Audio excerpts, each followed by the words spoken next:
wasn't the plan. Don't wanna demand it. I've done what I can. And I never mentioned the times you were rude. And I never mentioned when you heard the truth. Scared to lose it all. I will stand a chance. And I don't wanna fake it. What if I can't walk away? Got me saying away. Hoping I don't make the same mistake.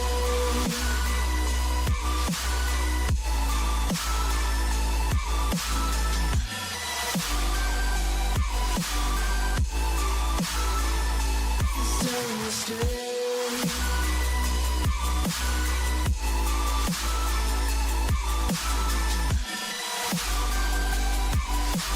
Hoping I don't make the same mistake.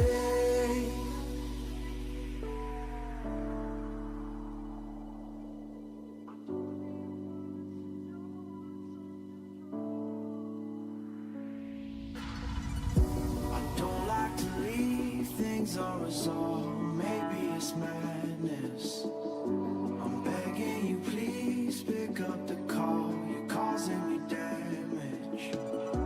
I should've known wasn't your fault. Don't even matter. I wasn't thinking clear, trying to take it there.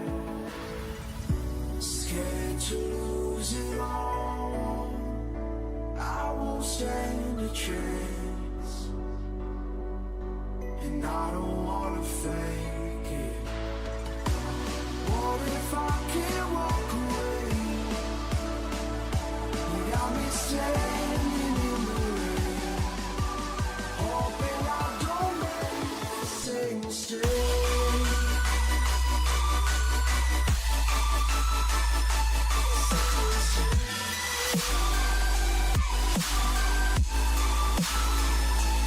Same mistake.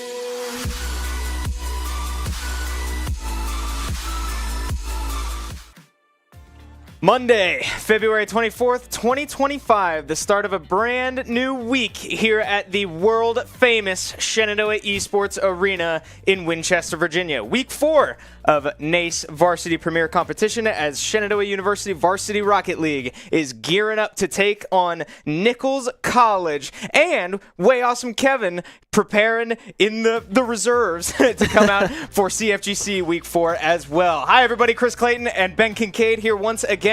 We're happy to be here on a Monday night. It's been a long day, but we got the best part of the day, our exciting esports competitions.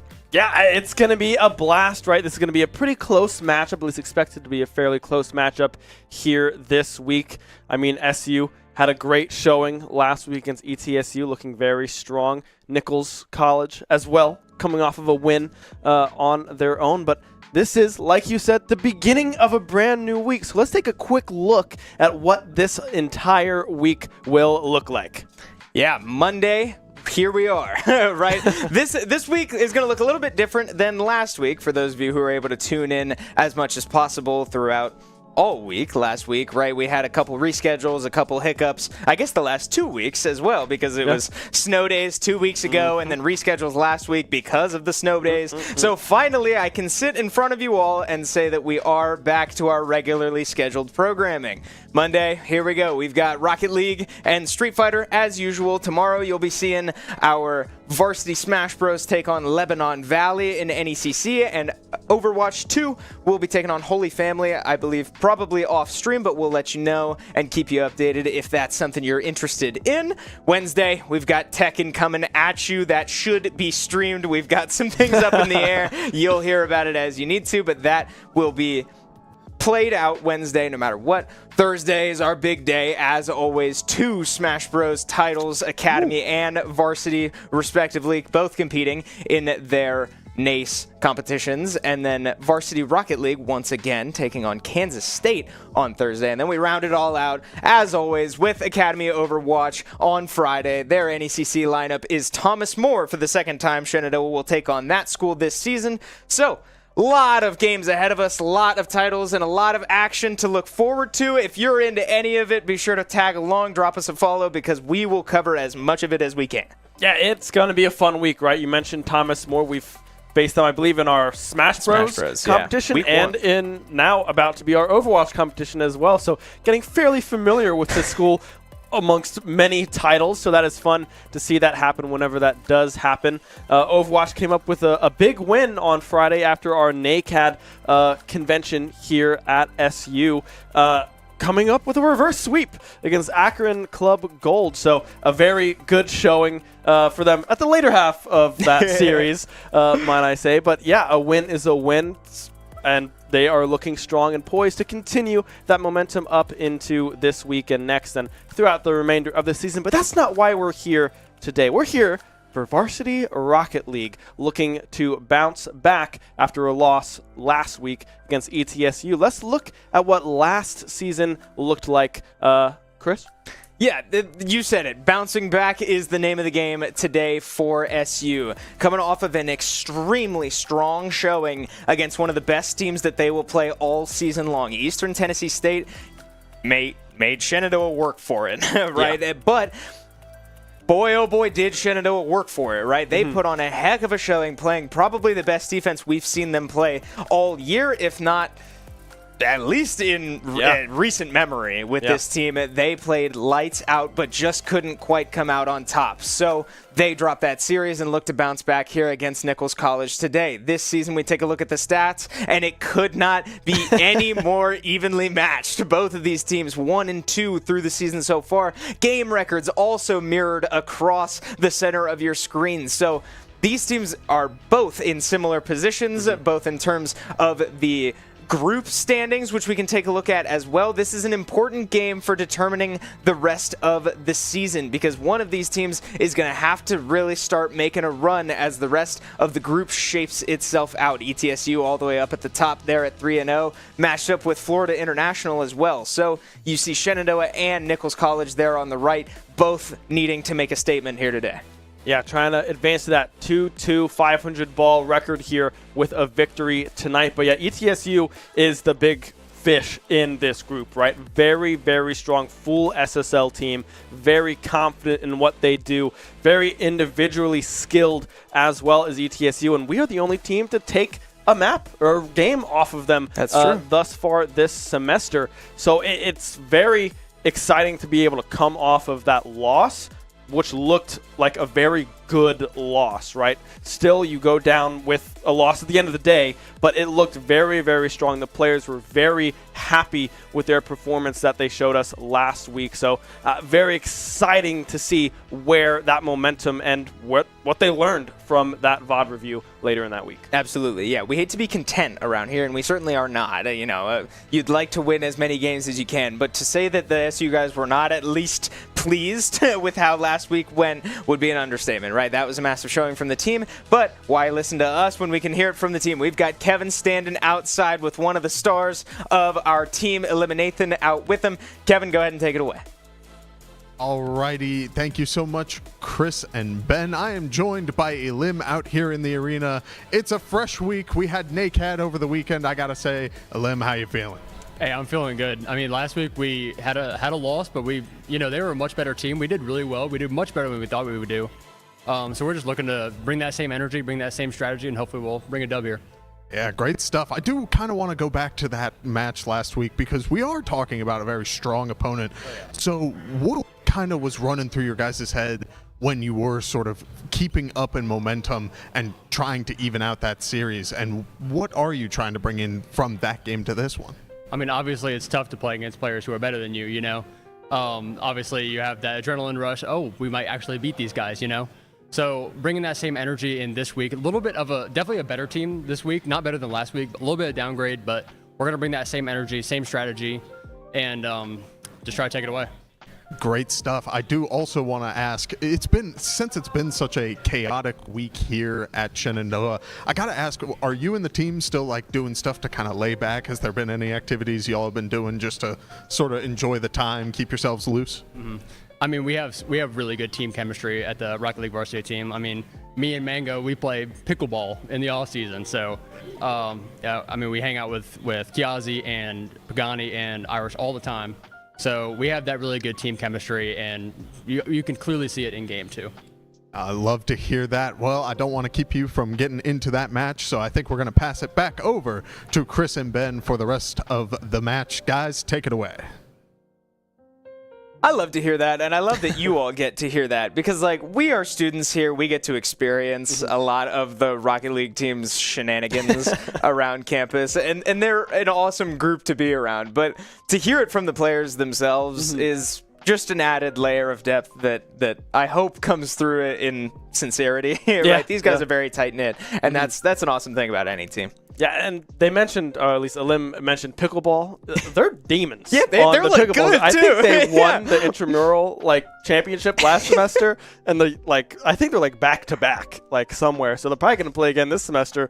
Wipe the competition away again. They are pretty darn good. I would be pretty scared to go up against them on the pickleball court, let alone the Rocket League arena here tonight. Because man, I can't even get off the floor. Yeah, it's exciting stuff. They're very athletic people, both inside the game and outside of the game. But back to the task at hand, right? We sent Elim to go prep for his Rocket League series. We're here to watch some Rocket League. So we talked about it a little bit before that interview. I think the name of the game is going to be, can Shenandoah translate this incredible defense that we saw last week? I will not stop talking about that for most of the night, because that was what kept SU in that series and allowed this Hornet team to take a game off of the team that had not dropped a game yet to anybody. Yeah. So that's going to be a big showing, and I think that needs to be established early, right? That was something that for SU we didn't really see come together until game 3 and game 4, where their defense really clamped down. But in a tight matchup like this, right, the Nichols College, with all due respect, is no ETSU, right? They are top dogs, absolutely. But Nichols College is still a very strong team, and in an evenly matched series like this, these little things are going to matter all that much more. Yeah, and looking, Mango, the captain, gives us a nice little insight of what they want to work on, what they want to improve on going into a lot of these series, with a reflection on the previous series, right? On ETSU, very proud of how the team played, right? It looked very, very good on the defense, but there were some small mistakes that they wanted to work through, specifically with some double commits, making sure that they are coordinated and what they want to have happen to get the most out of that investment. And then also just some communication, right? Make sure that we are calming what we want to have happen consistently throughout the series, throughout every single game. Keep those comms up, and maybe as a result of that, the double commits could look a whole lot better. Yeah, it's going to be hard for us to tell the communication from in here, but we'll certainly keep an eye on those double commits. And it'll be interesting to see the Nichols College game plan as well, because something we saw from ETSU was kind of overwhelming offensive pressure, and we saw SU be able to absorb a lot of that. So is that the blueprint for taking SU down? I wouldn't necessarily say so, but if Nichols College has a similar game plan, I don't know. It's hard to say whether that defense was a fluke or what, because it's not something we've seen them do, but it's certainly something that we can't rule out for the future series. So as we prepare to load into game number 1 here, this is the trend setter, the tempo setter, right? How is this series going to go? Who can come out swinging the hardest and the fastest? We shall see. Game 1 is underway here at Shenandoah University. Already a kickoff win there for Kiazi, but demoed immediately by Pyros. Another demo coming through as well from Ronnie Kiazi out of the net. Mango doing a good read on that one, on that flip reset that Nichols was looking for there. Now Ronnie off the wall, trying to find that cross angle over to Pyros. Will have it off of the ceiling, but carried a little far too much over into that corner, and a good clear coming through from SU.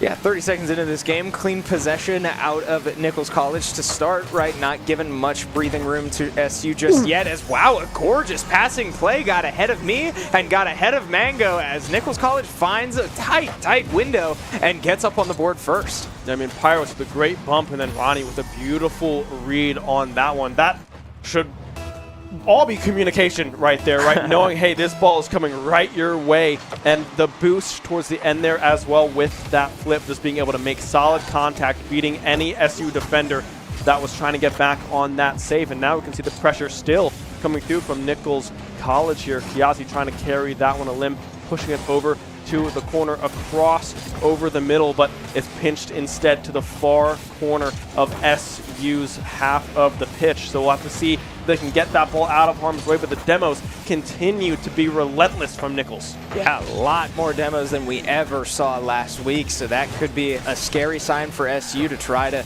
overcome here as this series continues. But so far, a little over a minute, and SU has not had much of an offensive possession yet, right? We saw a lot of last week the offensive success come from breakaways and good little punch-outs from the ETSU offense. So as SU finds the ball finally on the other side of the field, can they make much of it, or will Nichols be able to clamp down like we've seen so far? Another cross coming through from Kiazi there. Won't be able to connect with anyone just yet. Now we see Ronnie again, the goal, the sole goal haver for Nichols, gets demoed there by a limb.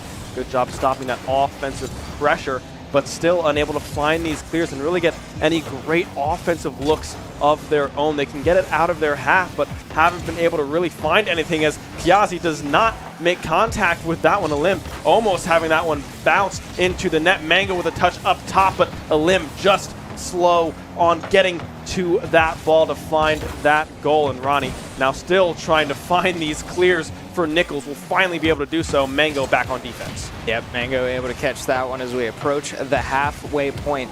A lot of back and forth so far, right? The Nichols offense was able to maintain quite a bit to start the game. Shenandoah with a good response, but comes up empty-handed. So relatively 50-50, and that's exactly what we somewhat expected to see coming into today, right? We know how evenly matched these teams are, and now Kiazi with an opportunity, well defended by Pyros as we return to the corner to midfield, right back to a relatively neutral state, and these teams try once again to put another offensive effort forward.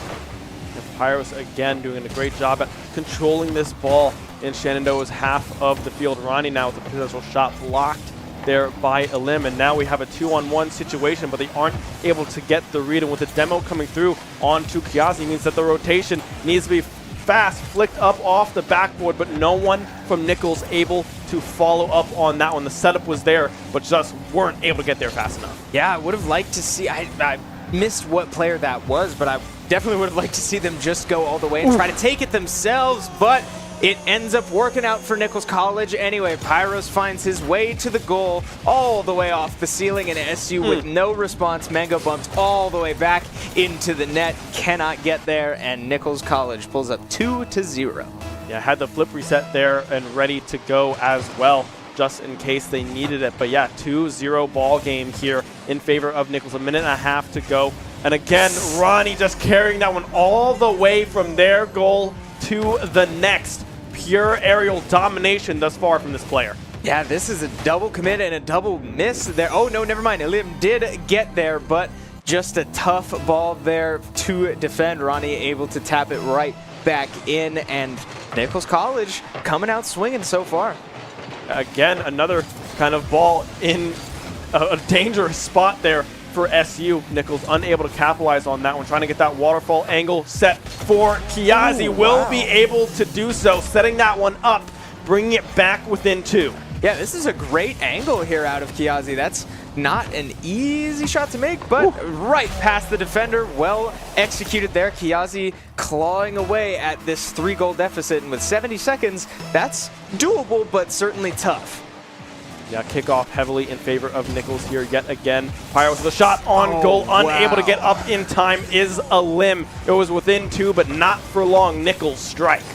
Yeah, right off the kickoff. Just no time to get set for SU. Elim just not quite ready for it. Can't get up and catch it. So Nichols responds right back to SU's first goal and keeps it a 3-goal lead. As now we kick off for the 6th time here as a minute ticks down on the clock.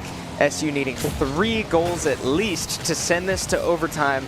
A tall order for sure as Pyros takes the ball from one end all the way to the other. Well defended there by Elim and trying to take it the full distance back. Lots of back and forth has been the name of the game, but Nichols College coming out on top just about every time so far. The follow-ups coming through from Nichols, but unable to find the goal. They had many great angles, the post kicking it back out, the follow-up coming through as well. I believe it was Troy on that one coming from midfield, but unable to find the goal. Now we see SU back on the offensive side of things, but with only 20 seconds left to go and a 3-goal deficit, they need to find something and something fast. But with the time ticking away and Nichols in firm control of where the ball is going to go, it is not looking likely. Yeah, this is the point in the game where if you're SU, you're just trying to walk away with some momentum, right? Try to end the game on a positive note that you can take into the next game, but it looks like we will not get it. Nichols College with a strong showing in game 1, pulling up 1-0 in a best-of-5 series so far. Yeah, and now what's the change here, right? What went wrong? To me, nothing glaring was out of place, right? Maybe some of the rotations were a little bit slower than they would have liked. Some of the 50-50s as well going in favor of Nichols for the most part. But they had offensive looks. They just weren't able to fully connect on what they wanted to do. And then offensively on the side of Nichols College as well, Pyros and Ronnie both getting 2 apiece in that one, looking very strong. Ronnie specifically, the aerial control that they have been able to have throughout that first game was astounding. Yeah, and you know, you said it. If you're looking to Nichols College side, right, what went right? Well, in my opinion, it was the vision, right? The full field vision to find tight windows and capitalize. They were all over the field and able to find shots that SU just wasn't in place for, wasn't ready for, just didn't quite see until it was too late. So these are the trends through one game. Can they continue, or will SU be forced to make a change? We'll see, right? Something's got to give. You can't maintain that strategy just yet, but if you're SU, right, who knows? Maybe you feel like it was just a couple 50-50 moments that went the wrong way. We shall see. But as we prepare to get into game 2, SU forced to now find themselves in a hole and claw out of it. Again, the demo coming through onto Kiazi immediately. Ronnie in position as well. Shot on goal. Mango already there on that back post, able to find that save. And now some momentum off of that clear. Mango trying to find that cross. Will Kiazi be able to follow up on that one? Does not look like they will be able to do so. Elim with boost. Mango as well trying to chase this one down. Trying to find this cross is Pyros, but unable to make good solid contact. The cross over to Kiazi. A shot on the way, but just barely to the left of the net. Not able to sink that one in for the first score of the game, but still pressure lingering for SU. Yeah, ball hanging right over the net, floating over the center, but just not quite in front of the goal. So SU unable to find it too much there, as now the ball makes its way once again back to their side of the field. Mango trying to just get rid of it, but Troy there to make the save. Keep it on the right side of the field is Troy. Now all the way back in the goal. Tries to take it all the way. Something I'm noticing, the breakthroughs, the breakaways that we saw last week haven't quite been able to surface yet for SU. And wow, Mango with an awesome pinch there. Maybe I did caster curse that one for the good guys here, as Mango does find a very tight window and launches it all the way from his own corner and strikes first in game number 2 here. Yeah, that pinch couldn't have been any prettier, right? I mean, that was perfectly on target, right above the defenders of Nichols. That's the first goal for SU here in game number 2, the first score in game number 2. Mango trying to find that one in from that waterfall shot, but unable to do so. But yeah, SU, when we were watching them against ETSU, they were able to capitalize a lot better on some of these clears and find better clears and follow up on them, right? We haven't really seen that just yet here against Nichols. The defense has been looking stronger here in game number 2 as Kiazi catches that one off of the post there. And now we see Mango trying to find some sort of angle, but right now struggling for boost right now. I mean, Mango just got that full boost back in their pockets, but yeah, now SU off of, a pass play coming through from FCU's Kiazi, just barely unable to follow up on that one. Elim touching that one up to the backboard. Yeah, I was literally just about to say, too, that Nichols' team play has been very, very noticeable so far, and SU hasn't really had the opportunity to do the same there, as a shot does make its way right to Mango's face, but he's all over that one. Now Mango with an opportunity to try to take it the rest of the distance. Elim goes for the 50-50, can't quite come down with it. The team play, like I was saying, the passes we haven't quite seen out of SU just yet, and they may still be on their way again. I feel like a lot of the possession time for SU has been somewhat unsettled, right? It's been a little bit messy so far, but if SU can find one of these windows, they might be able to strike back here soon, but they might not need to, right? They do have a lead. The defense is doing its job so far, and if with 2 minutes left on the clock, SU might just be able to hold on, but Elim going for that shot, can't quite find it, and now the ball makes its way back to midfield. Yeah, Elim trying to connect on that pass play with Kiazi, just barely missing on the ball. Ronnie now keeping it at half field for Nichols and SU. Troy up in the air off the ceiling trying to get that angle. It was on target there for just a moment. Elim able to push that one away from the post.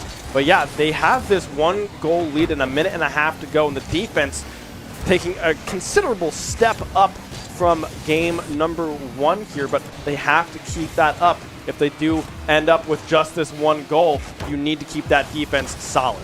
Yeah, maybe this does, with 70 seconds left in the game, that turn into a game of keep away for SU, right? Maybe play some four corners offense for you basketball fans out there, but a couple dangerous balls in front of the goal for Nichols College, finding themselves on their back foot, as a goal here would put Nichols in a pretty bad spot for game number 2, but they stay alive and keep it within 1. Overtime is in play. Zeros on the clock is in play. 1 goal away from for Nichols College. Can they find a shot? Good passing play there. Elim all over that one. And once again, time just eaten off the clock. Yeah, Kiazi getting demoed there does give them a little bit of an opportunity, but unable to capitalize on it as Mango finds the clear in favor of SU. Just trying to disrupt Ronnie there on that bump, but unable to make contact. And now we see a potential breakaway from Nichols, but no, Elim able to push that one out of the way. Ronnie getting demoed as well. A pass down to Troy, unable to strike true. 10 seconds left off of the crossbar. Man. Elim now pushing it off towards the corner, but still Nichols finds themselves in possession. It's up in the air, and SU's half of the field. Mango, you just got to find the ground, and will be able to do so. A 1-0 victory and a 1-1 series here for SU. Yeah, not too shabby there out of SU. A strong response, and ultimately playing more of a disruption game than a put together offensive game, right? And that works, right? If you're letting up 0 goals, you're in a great spot to succeed. So SU maybe finding something in their bag of tricks to claw their way through this series, but either way, we are now tied 1-1. Yeah, I mean, a good bounce back from game number 1, right? We saw 4 goals from Nichols College in that first game, 0 here in that second game. The defense taking that massive step up to that borderline ETSU level, right, of defense that they played last week.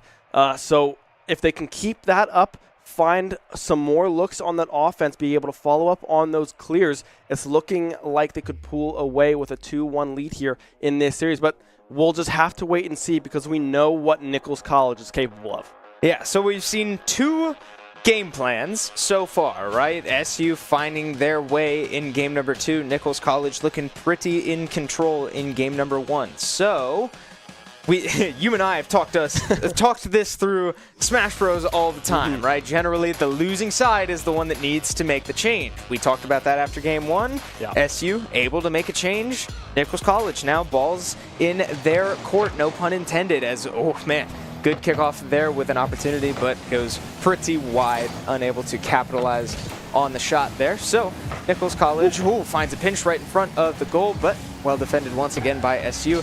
A double commit there like we saw. It's something that SU is looking to avoid, but that time it does pay off for the Hornets.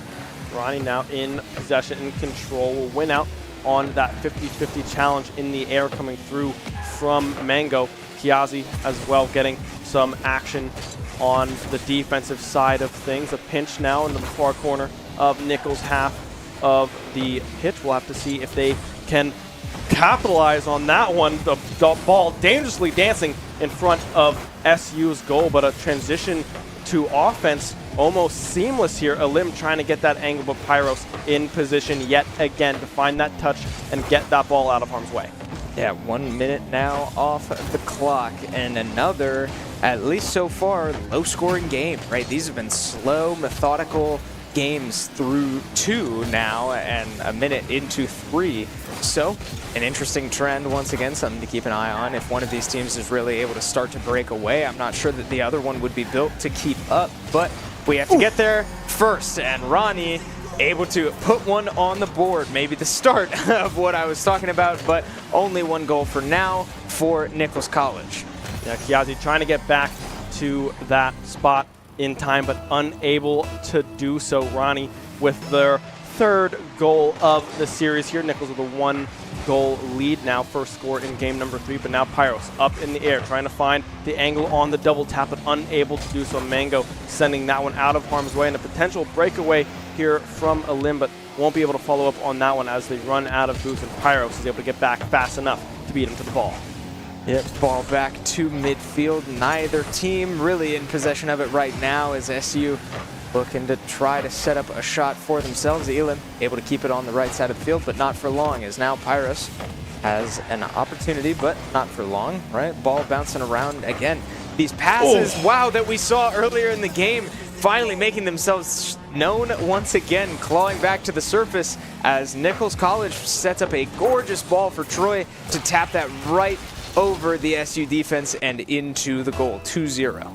Yeah, a little help from the crossbar there as well, being able to assist with angling that ball downwards into the goal, but nonetheless a great showing and a great look and a potential another passing play coming through from Nichols. Well defended there from SU, who find themselves with a 2-goal deficit. That's the first one on the board for Troy. That ball almost into the net. Mango there on the defense, able to send that one the opposite direction, but right now SU, kind of like game 1, struggling to follow up on these clears and find clears that are out of the hands of Nichols. Yeah, good clears are not, every clear is not a good clear, and SU's finding plenty of clears, but yes, you said it, unable to get downfield and capitalize with pay dirt. So 2 minutes, 20 seconds left on the clock. SU down 2, needing to find an answer soon if they are to take game 3 here. But so far, Nichols looking mostly in control, but that I'm gonna confidently say is 3 caster curses in a row. And whatever I was talking about moments before the goal is exactly what doesn't happen on the goal. Kiazi with a great shot there and bringing this deficit down to 1. Yeah, bringing it down within 1 here with 2 to go is a great look there from SU. Able to capitalize on Kiazi again, possibly up off the crossbar. The follow-up coming through, but won't be able to connect. I mean, it was a great breakaway from the midfield player from SU, but just barely unable to squeak it past the defense. The crossbar coming up huge for Nichols. Yeah, okay, so we are finally seeing some good quality shots out of SU, right? They're able to make their way down the field and get some good looks, and a good save by the goal itself there on that one from Kiazi trying to tie it up. Elim trying to just brute force it right in front of the goal, can't quite come away with it. Now the clock ticks down to 90 seconds, and SU's not doing bad on time. A lot of momentum on the right side of the field for the Hornets, but can't quite come up with it just yet. So ball finds its way back there once more. Mango going up high, trying to set a ball up. Kiazi not quite there to capitalize and bails on it. So ball centered once again. Kiazi takes the second shot, but doesn't find that one either. So we go back to the other side of it. Yeah, it looked like they were trying to set up that waterfall shot for Mango there, but just unable to find the window to strike. And now trying to find that cross, but still unable to break through the defense of Nichols here. 45 seconds left to go. The ball dangerously hovering by Nichols' college goal, but unable to find the angles as SU Mango with a shot on goal blocked by Ronnie. Another one getting set up beautifully there, but the clears still coming through. 30 seconds remain, but just on Kiazi now with the breakaway. Just as I say it, the momentum sways back into Nichols' favor. Yeah, great opportunity there for SU, but they come up empty-handed once again, running out of time now and needing to find an opportunity. But with Ronnie controlling the ball and carrying it all the way to their side of the field, ball pops up. Mango trying to be there, set something up for either of his teammates, but nobody's there to take it home. And now Pyros takes it the rest of the way up, and it just off the corner. SU drops game 3, just 1 goal. These teams are so evenly matched, but at this rate, we might just go to 5. Yeah, I mean, this has been a back and forth thus far, a 2-1 victory in favor of Nichols College there in game number 3. The defense from both sides have taken it up a notch, right? Both are able to find these saves in critical moments. SU's offense as well starting to heat up a little bit here entering game number 3. Towards the end of that game, there was a lot of looks that they had onto that goal to tie it up at 2 apiece, but were just barely unable to get past the great defense that started to show up for Nichols. Yeah, and again, we talked about it last week that the defense was the one to show up just a little too late, and now we're seeing, yeah, we did finally get some good offensive looks, but it was only with like 2 minutes left in game number 3, right? So SU still, excuse me, has time to find their way back into this series, but Kiazi certainly making it known that spirits are high out in the arena, and that matters. This is a very momentum-based team, very vibes-based team, and it certainly looks like the vibes are high in the arena right out there. Yeah, Kiazi staying excited, right? Showing off the cool jerseys that we have. Mango up top as well, being like, what is this guy doing over here? Get a load of my this right, guy. like, what is this goofball doing? But the goofball has 2 goals. So he is doing pretty darn well, if I do say so myself. Mango getting that one out of harm's way, but still on target. Ooh. The goal from Pyros right out of the gate 11 seconds in. Yeah, quick strike and the fastest goal we've seen so far in this series. Certainly not what you'd like to see if you are a fan of the Hornets. Vibes were high just moments ago, and they certainly still could be, but that's, I'm sure, not the game plan. So SU now forced to find their way back from a deficit once again. Now, whoever's won the game has had the first goal, mind you. Oh, so really? First goal here for Nichols. They had the first goal in game number 3 and the first goal in game number 1. SU was able to hold on to that 1-0 lead that they got here in game number 2. So if trends are going to stay trendy, Nichols might have this one in the bag. But hey, we're only 40 seconds into game number 4, and just like that, Kiazi able to tie this one up. That's 3 for the goof. Yeah, for the goof is right. Kiazi says, absolutely not. We will not keep trends trendy in this building, as now 40 seconds into the game, we have a tie game. And what did I say last game? One of these teams might not be built for a shootout. We saw SU have to survive a shootout against ETSU in game 2, if you remember that. I believe the final score in that game was like 9-5 or something, working a full-time job in game number 2. So SU certainly has been there before, but not in this series. Neither has Nichols. So if Nichols is able to find another one here, a great save, great hustle play out of Elam to keep it alive, keep the game tied. We're a minute into this game, but I feel like there's been more action so far in these last 70 seconds than there's been through 3 games. I mean, Elam came tearing across the field to find that save. 2 members of Nichols were on that ball, but only 1 member of SU was needed to find that beautiful save. And now the cross coming through won't be able to follow up from SU. Pyros able to find that one, toss that one up into the air. Mango pushing it off back into the corner. Kiazi back on defense as well. But yeah, a great showing here from both squads here, offensively and defensively. A cross coming through. Mango trying to catch up, but unable to make it there in time. Where is Ronnie going to take this one? Not far. Will try to toss it up into the air, trying to set up a pinch with Pyros, but unable to make the correct connection. Yeah, just like that, we go kind of back to the game that we've been playing for the last 3 games, right? A lot of sort of lobbing possession back and forth, neither team really finding more than like 2 cohesive, beautiful shots. And so SU, right, it does not have much room for error anymore. Nichols College has to be the one to clamp down and keep this game in their control. So far, it is a tie game, so either team with an opportunity to break away, but SU cannot really afford to let up maybe more than 1 goal for the rest of this game. Yeah, 2.5 to go, about halfway through. Troy in position, but Kiazi back on defense on that rotation, able to make contact, but angle, a shot on goal from Pyros, just barely not going in that post, saving the day there for SU. Defense was in position if needed, however, I believe it was Kiazi sitting on that back post. And now Troy finding yet another clear, trying to make connections with Ronnie, but unable to do so in full. So Kiazi and the rest of the Hornet squad find themselves playing a whole lot of defense as of recent. Let's see if they can find the clear and have some offensive momentum come back in their favor as Troy sends it up off the backboard. Yeah, the ball is going back and forth down the middle of the field, too. We're really not seeing either team take it to the corners, take it to the sides until about now. So it's something to keep an eye on, right? Both teams just trying to go right down the middle, right down the pipe, but not paying off either way. Clock down to 80 seconds.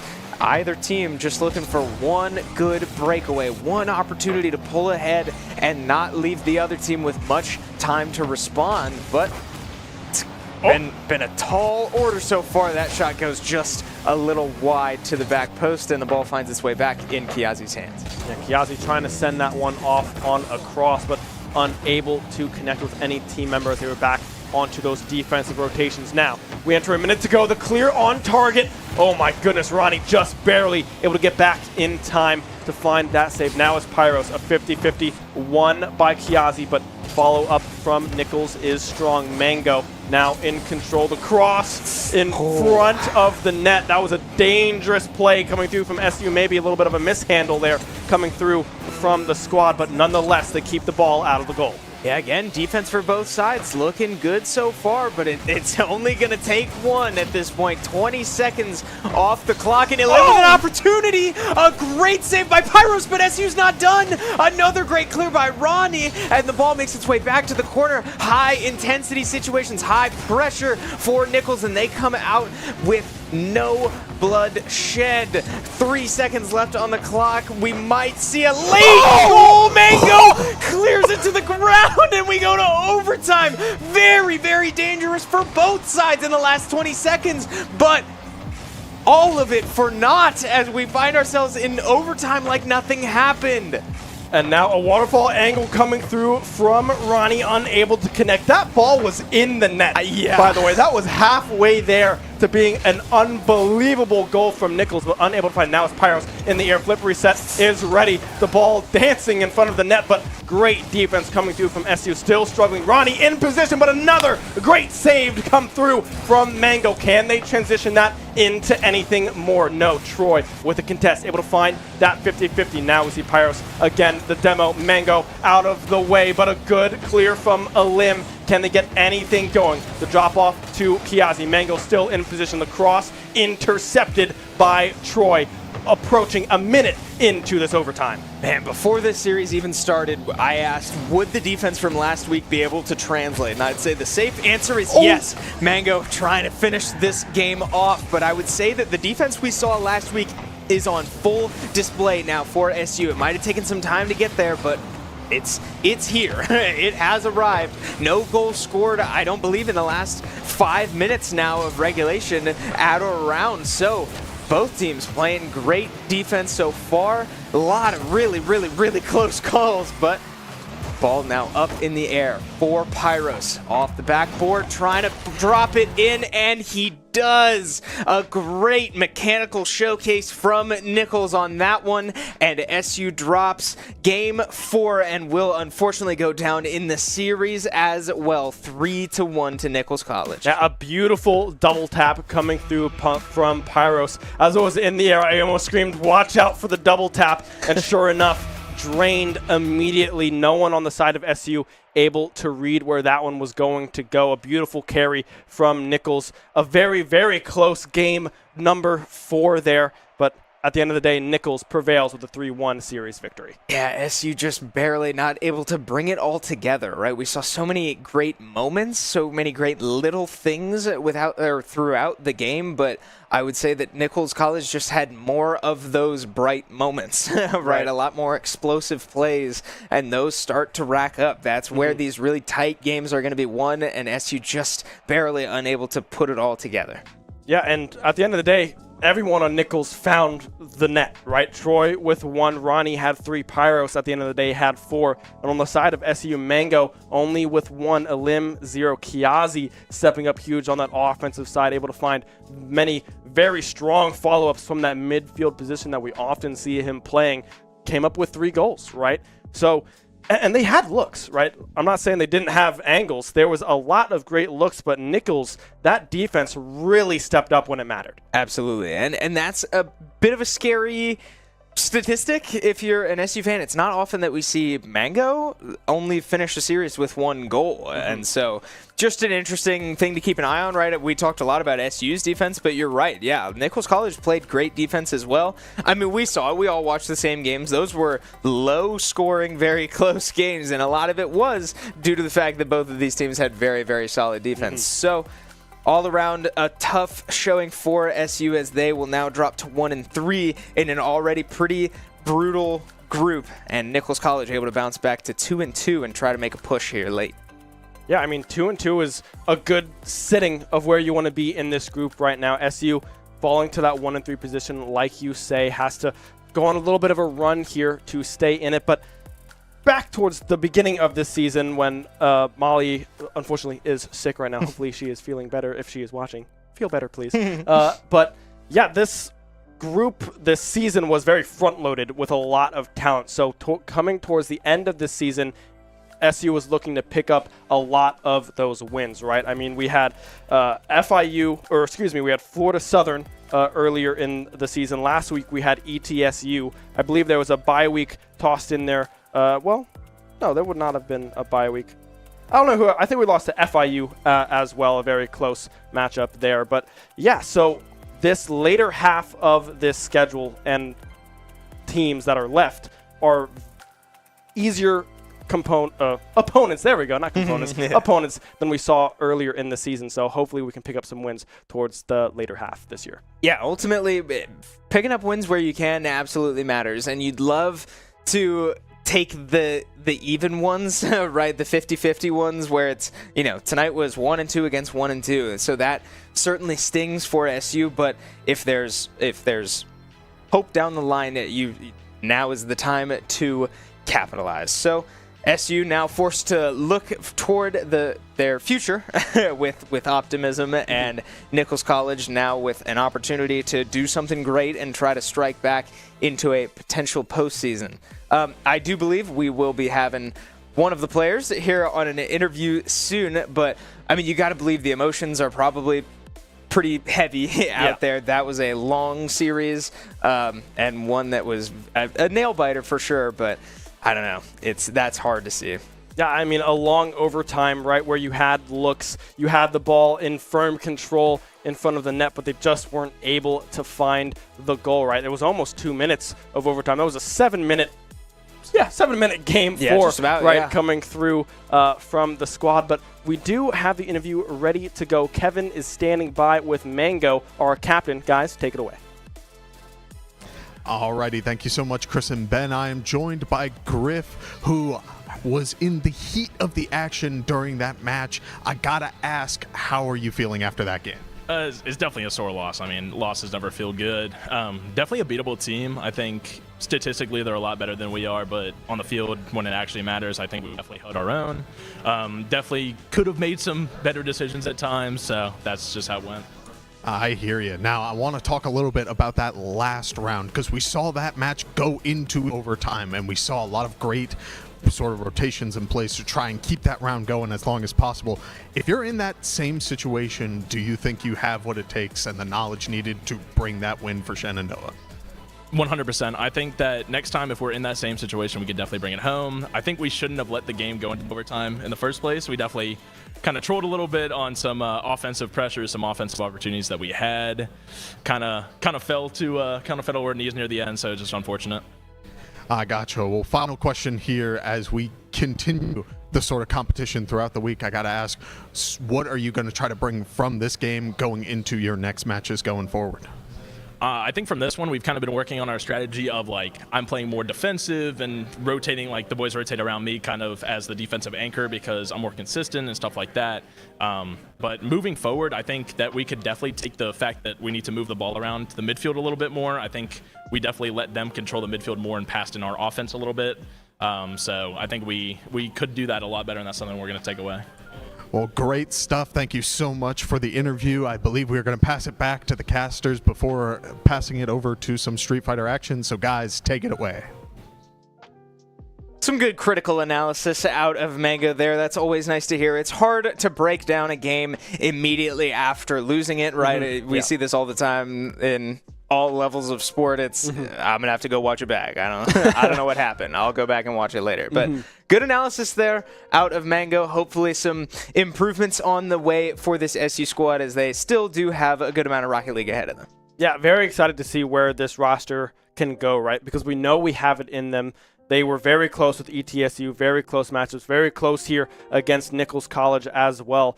Very defensive heavy games, but when the offense was on, it was on, and we saw what this team is capable of. So very excited and thrilled to see where this roster can go for the rest of the semester. Absolutely. The rest of the semester still ahead of them, but we are going to take a quick break here as, like you just heard from Kevin out there in the arena, we are not here. We're not done here tonight. You know who is done here tonight? Me. We're going to get two more people on the desk that can actually talk.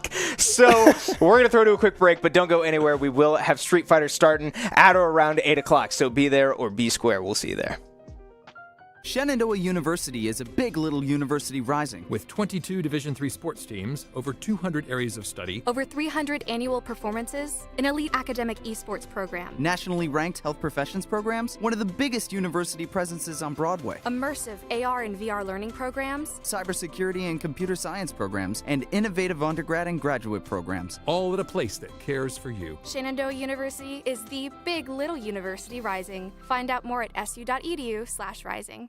We have the Esports Arena right here on campus in Winchester, Virginia, and this facility acts as the hub for all esports activity at Shenandoah University. Students are able to use this space not just for competition and practices, but also as a living learning community and a sandbox for them to come and explore and practice and try out things related to and through esports in the gaming industry so that they're getting that hands-on learning and the skills necessary to help them find a career by the time they graduate. We also have the professional level broadcast production booth where we do all of our broadcasting and production, from casting of our games that we play right here on campus to working with outside entities to record footage for them as well. In addition to the space that we have here in the Esports Arena is the Esports War Room. Our students get to use that space for studying, but also outside projects. So our students get to use this space for professional development and the academic side of our esports program, which is such a critical component to go with that competitive element that we have.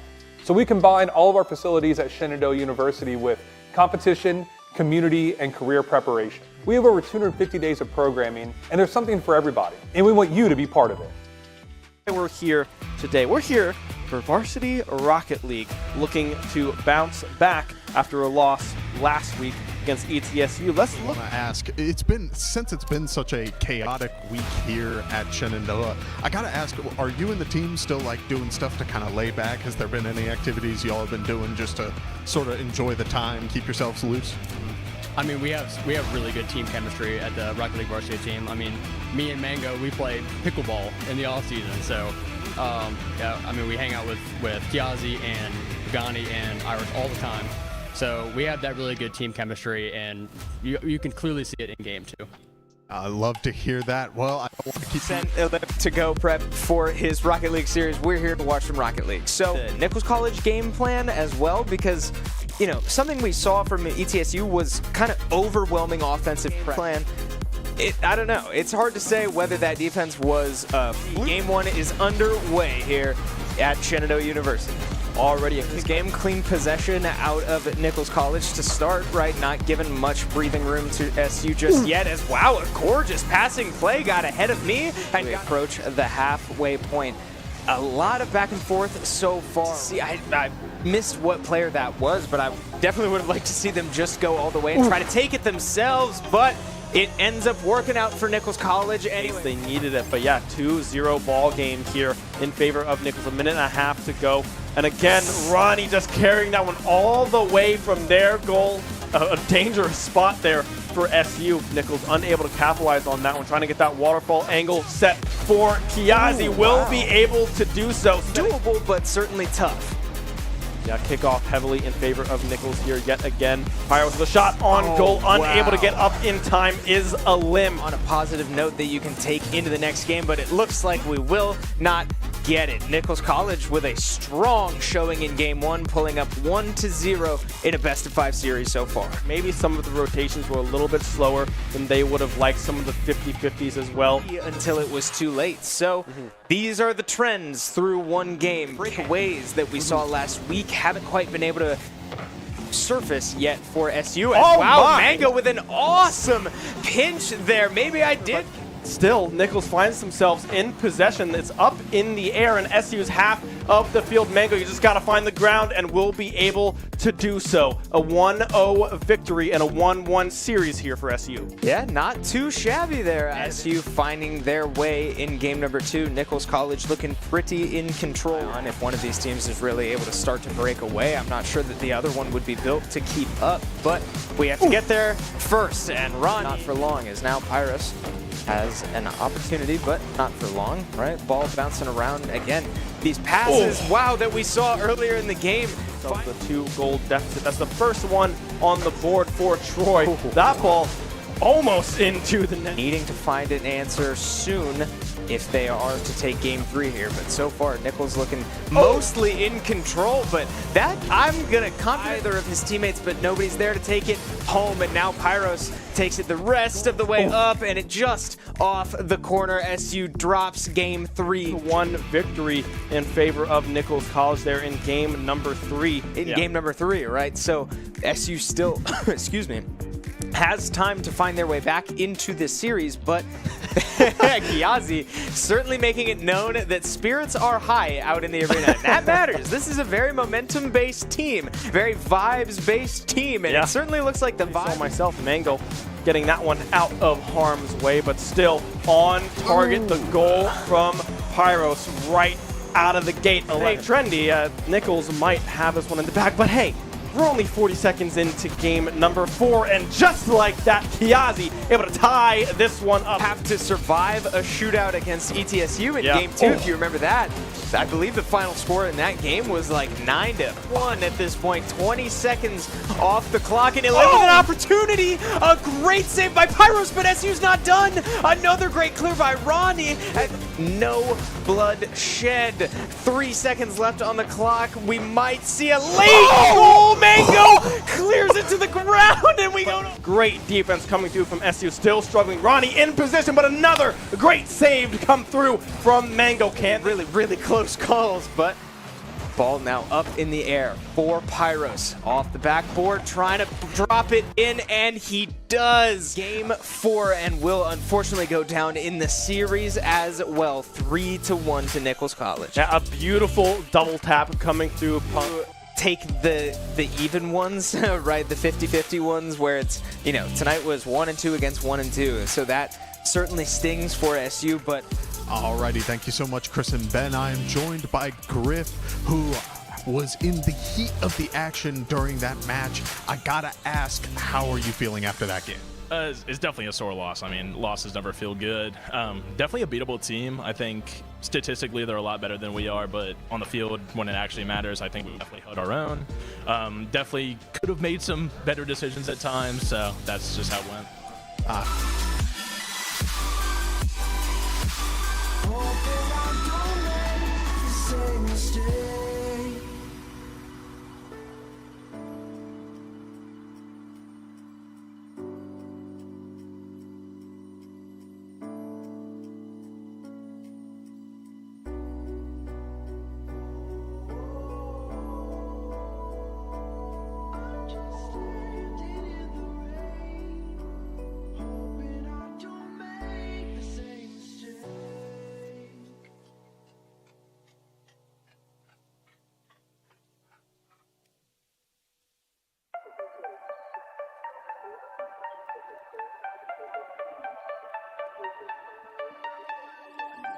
Hand out, she holds. It's feeling like we've been here before. We're both so broke. That's something that'll keep us afloat. Don't walk too slow. We can't keep falling deeper again. Came too close and the taste so far from pure. A rush of blood, but we search for so much more. We've all been here before.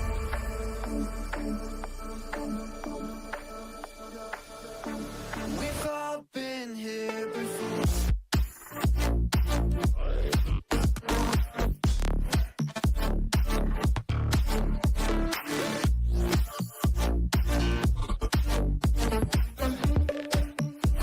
We've all been here before.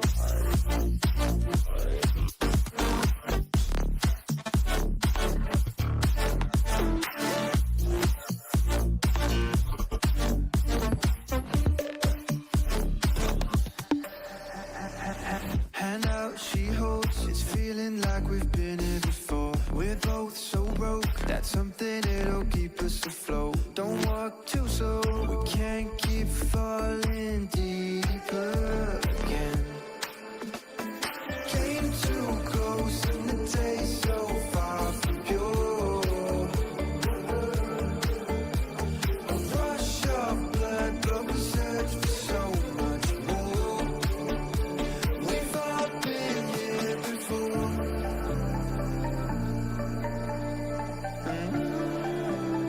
We've all been here before.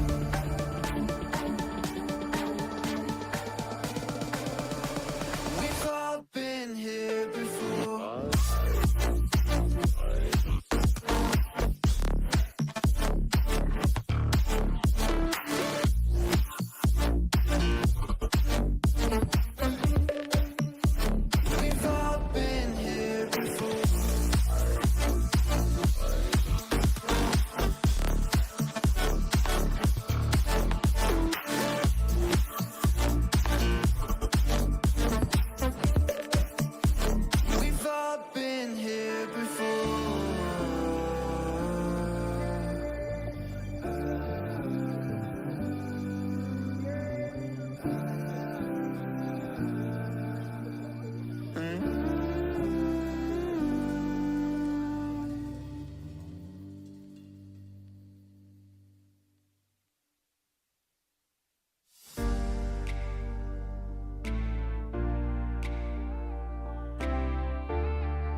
And welcome back, ladies and gentlemen. Without further wait, we are back once again here on the desk. But now, no more Rocket League. It is instead Street Fighter. I am Will Jenkins, a.k.a. Wilson, joined by Moss Man himself.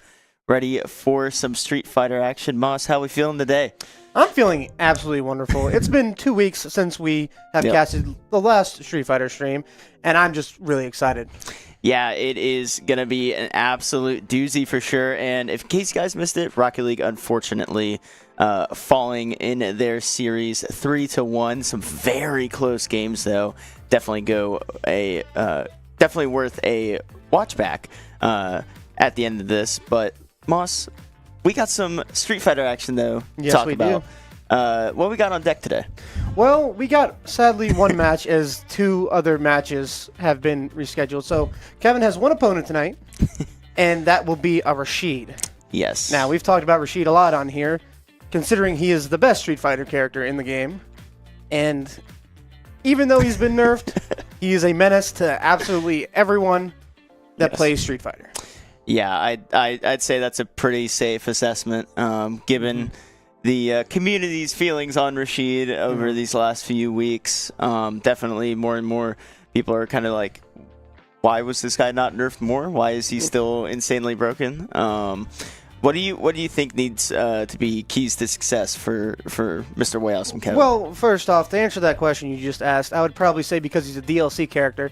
But secondly, it's got to be different than the last time he's played Rashid. Last time that Kevin played Rashid, it did not go very well for him, and he's acknowledged that. And despite that, he is still very confident in this matchup. Yeah, and don't just take our word for it. You should take Way Awesome Kevin's word for it. We got an interview with Mr. Ben Kincaid and Way Awesome Kevin. Guys, take it away. Thank you so much, Will and Moss. I am joined by Way Awesome Kevin, our Street Fighter 6 player here at Shenandoah. First things first, how are you doing? I'm doing pretty good. It's been an exciting week here at Shenandoah. NACAD definitely took a lot of energy, but, got to rest up over the weekend, and I'm ready for competition, so... Oh, yeah, that's good. It was a great weekend, right? I mean, we had NACAD, and then we just were able to hang out, chill, do some schoolwork, the normal college stuff. But, yeah, so it was a great time. So first things first, I want to ask you about kind of this matchup that you're going into. You're playing Rashid. What does that look like for an M. Bison perspective? Yeah, it's a strange matchup mainly because this character, Rashid, is such a floaty, has these weird projectile tornadoes that kind of cover this awkward angle. And Bison definitely has the tools to deal with it, but that doesn't mean that I shouldn't respect what my opponent's game plan is. It's not like I can brute force my way through it. I just need to be very particular in when I should be going in and when I shouldn't. No, for sure. And you had some tough matchups as well throughout the entirety of this season thus far. What have you learned from those matchups, and what are you trying to improve on going into this one here tonight? It feels like every single time I open up Street Fighter, I learn something new. And every time I learn something new, I try to implement it into my game plan in some way. And with that, some things stick. Some things have gotten lost, but I'm starting to realize now that all of those little things that may have gotten lost along the way, I should revisit. I'm hitting that point where everything is starting to fall into one solid game plan, and I really just need to bring it all together, and it should look great. Awesome. Well, good luck here tonight. Thank you for the interview, and guys, back to you. Thank you so much, Ben and Kevin, for that way awesome interview. And kind of talking with Kevin before the match, I was asking how he's feeling about his matchups for tonight. Originally, he was supposed to have a Bison clone. Unfortunately, some technical difficulties happened there. You could say that. And the way he described it to me, he said, I'm a lot more confident than I was last time fighting Rashid now. Why do you think that is? I think I talked to him about a couple minutes ago, and something that also came up in the interview, respect. If he felt that in the last matchup that he had against the Rashid player, these two are the player that he played before and this player now, they're completely different players. But in terms of the Rashid matchup for Kevin, he felt that he gave that matchup a little too much respect, playing on his heels a little bit instead of, actively trying to execute a game plan and maybe trying things out, and then when realizing they don't work, then giving that character the respect, and it kind of just ruins the flow of the game for him. And so he was talking to me, and he was saying that he thinks that if he just goes out and does what he executes his game plan, that throughout the series he can adjust if he needs to. Yeah, and it's like he was telling Ben, talking about how he needs to solidify all the small things into a game plan, have them work consistently. Another thing to note as well, I don't think we mentioned that CFGC seeding is done. So this is all people that should be around the level that you are at. So Kevin, his competition's only going to get harder from here on out because they're going to be right around his level, and it's going to be a real, true test of skill and character. Yeah, and to be honest, I don't know if it's going to change too much for him because I don't know if not everybody's ELO came over from last semester. I think the top certain amount of players did.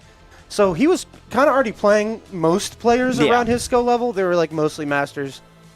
But I think that what's really going to change is just his game plan, like we were talking about before. The execution of his game plan and that confidence that he's kind of rightfully gotten because of his play from the past. Yeah, and kind of piggybacking off that a bit, seeing the comparison of his Bison now as compared to last year, where he was barely struggling to break master.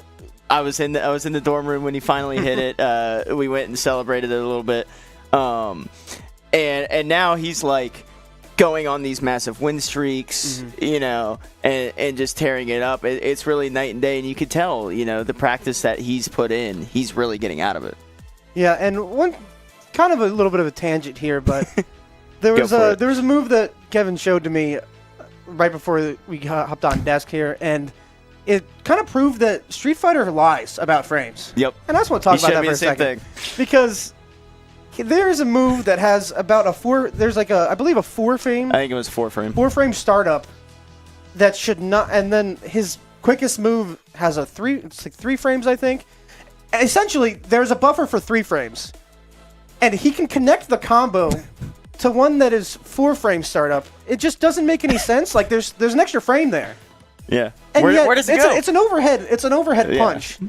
And off of a roll from the other character after he does this startup move, it shouldn't hit. And it does. Yeah.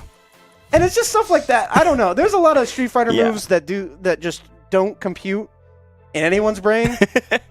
Much less Rashid. Yeah. Rashid is already weird, and now we got line about frames. Don't even talk about JP to me. I don't even want to think about JP.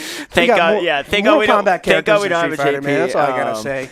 When I was first starting to learn Street Fighter, Kevin showed me a neat little graph on his profile of all his time in all the game modes. You saw a little tiny sliver that was the story mode, about a third maybe that was ranked online, and then the rest was just lab. Yeah, and that is just a testament to fighting games in general. How much time you need to practice, how much time you need to spend in the lab, and even then, you're still not completely ready. Yeah, Kevin spends so much of his time on Street Fighter in the lab, and we're just now finding this out. Because, to be honest, who would think that? Well, this move needs 4 frames of startup. This move leads to 3 frames of advantage. The 4 should not work. That shouldn't work. Yeah, you have 3 frames of advantage.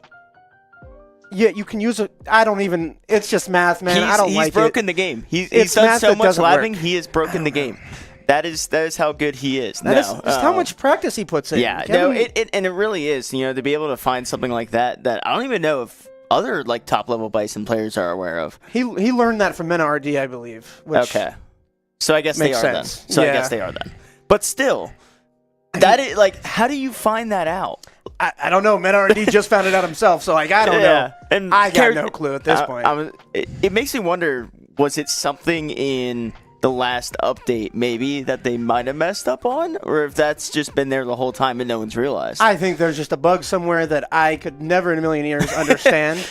And honestly, I just, it's a testament of you can't restrict yourself too much when you're labbing. Yeah. You've got to just try things. Even if you're there's no way this could work, try it. Apparently, it doesn't matter. Math doesn't matter. Frame data doesn't matter. It doesn't matter Frame anymore. data doesn't matter. So let's just try it. And as we see here, looking at Kevin getting ready for this matchup, vibing out. Yeah, I wonder what he's lost. listening to. You think he's listening to like Kirby music? I'm calling it. It's Kirby music. I was thinking either like, that or Pirate Yakuza. I was thinking about Party in the USA, but like that could be right, you know. Could be Party in the USA. I don't know. He's more of a video game music kind of guy. He likes the he likes the I classics. like video game music too. Yeah, everyone does. But if you play video games, you love video game music. This is the way it is.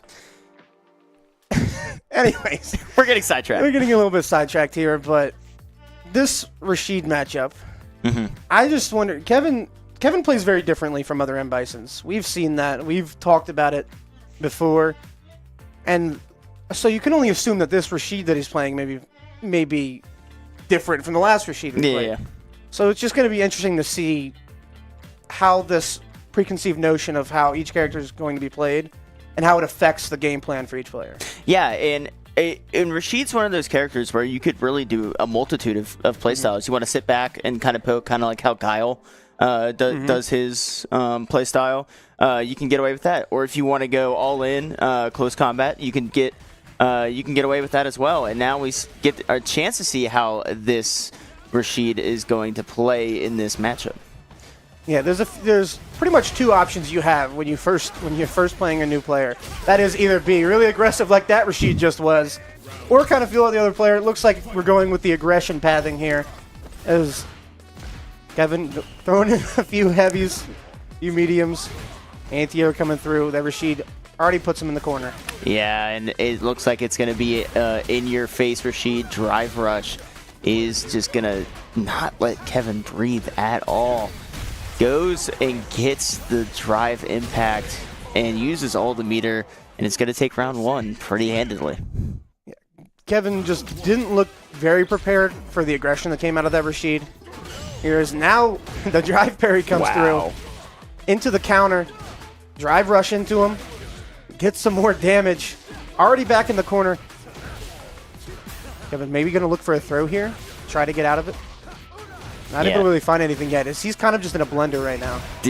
Yeah, and if you want an example why Rashid is as strong as he is right now, granted, testament to the player, but it's just those tornadoes deal so much damage, and it's just the ability to combo as Rashid.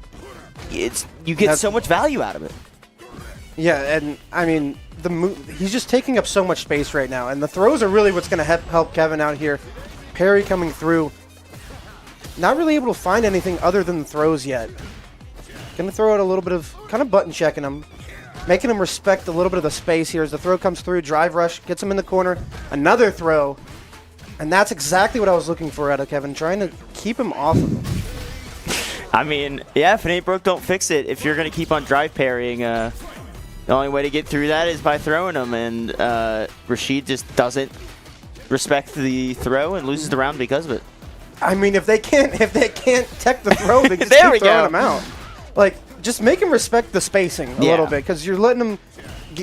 Kevin letting the Rashid get a little too much in his face there. Of course, can't stop everything from happening. Yeah. And it's kind of like you said, you know, respect your opponent to an extent, but at the same time, you know, stick to your game plan. And right now we're seeing exactly that out of Way Awesome Kevin. That's going to hit him right into the level 3 here. He lives. Don't think that. I think it's like a sliver of health. I'm wrong. A little bit more than a sliver of health. Well, that comes through, but he is in burnout just for a second there. Gets right out of it. Kind of respecting the spacing. Gonna get hit confirmed into a combo, and Kevin goes down for the second set. Yeah, really tough there. Rashid, even on burnout, stays aggressive, foot on the gas, and is able to punish Way Awesome Kevin, and takes round number 2. Way Awesome Kevin, though, you could see him starting to figure him out.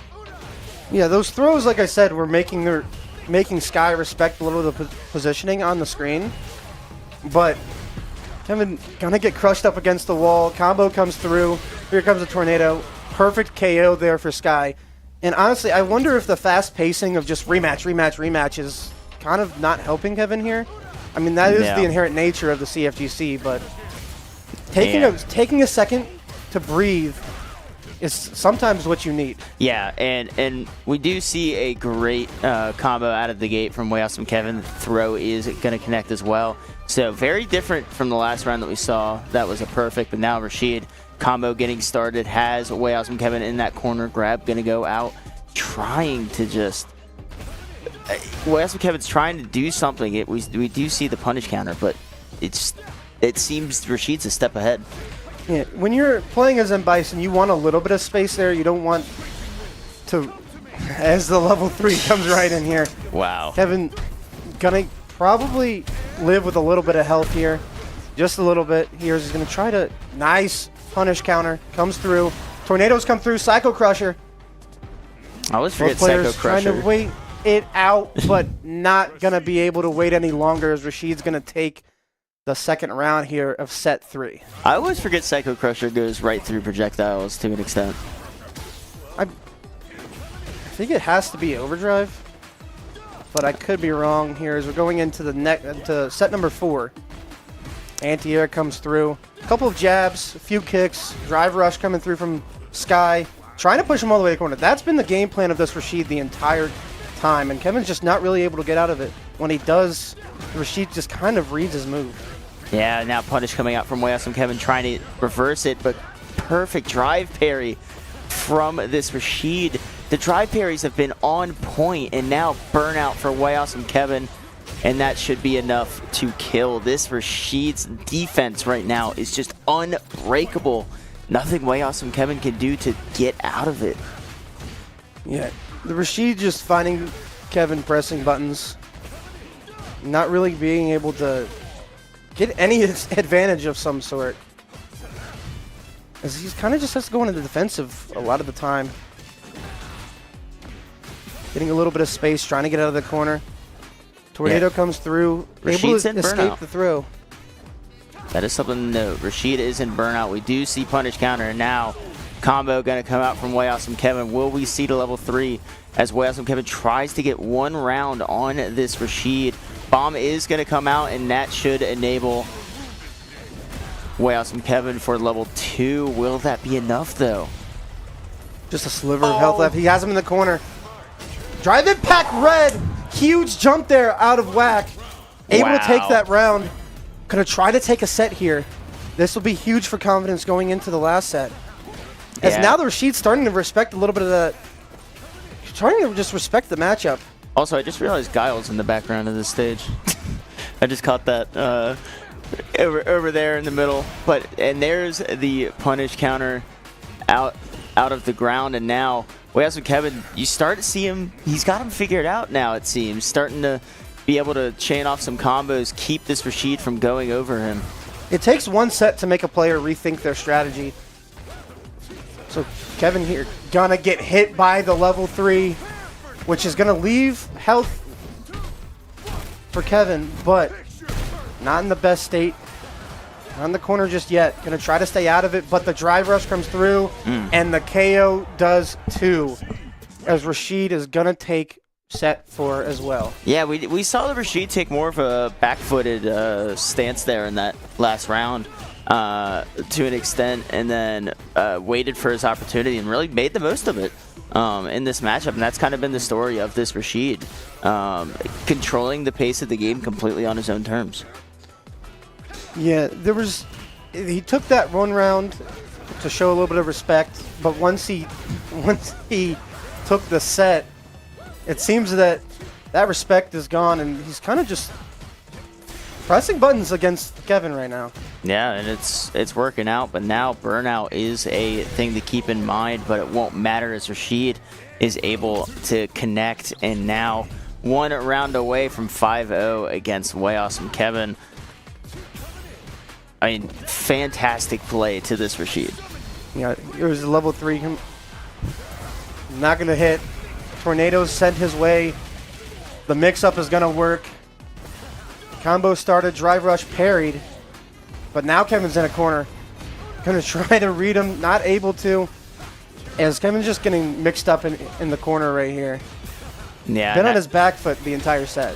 Yeah, it seems to be the name of the game, and now Burnout and Rashid is going to take this one very handedly. Fantastic job by that Rashid. And an unfortunate loss if you're Awesome Kevin, but you still have another match tonight that unfortunately will not be on here, but we'll get into that in a bit. Yeah, not the greatest start, but this is a longer season. This is not just one match. Yeah, exactly. There are 2 matches left for this week. He can still come out on top on both of those, end the week 2-1. Unfortunately, we aren't going to be able to see him on stream now.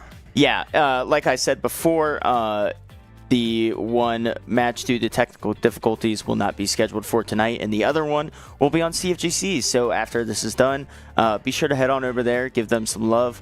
But let's kind of talk about mental reset heading into secondary matches for, well, I guess the second match for today, because there's not going to be another one.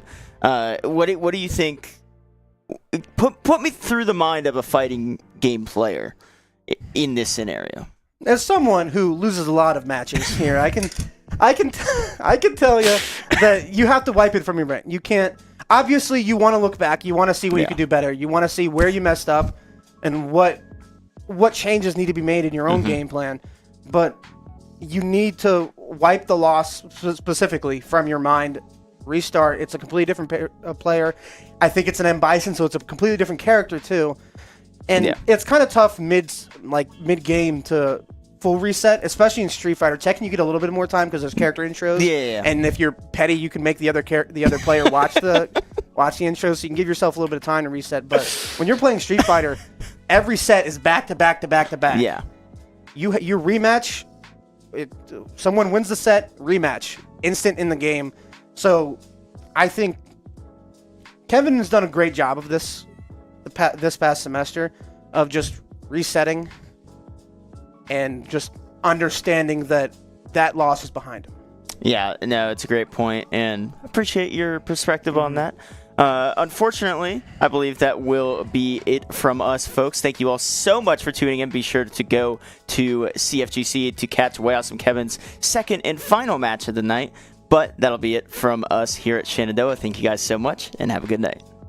Shenandoah University is a big little university rising. With 22 Division III sports teams, over 200 areas of study, Over 300 annual performances, an elite academic esports program, Nationally ranked health professions programs, one of the biggest university presences on Broadway. immersive AR and VR learning programs, Cybersecurity and computer science programs, and innovative undergrad and graduate programs. all at a place that cares for you. Shenandoah University is the big little university rising. Find out more at su.edu/rising.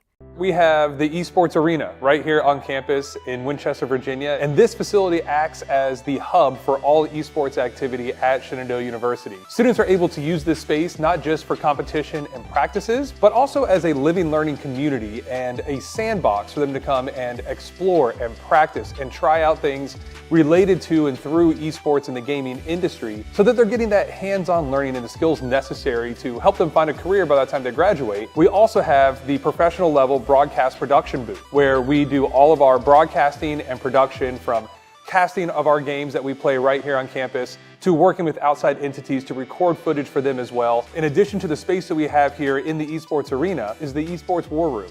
Our students get to use that space for studying, but also outside projects. So our students get to use this space for professional development and the academic side of our esports program, which is such a critical component to go with that competitive element that we have.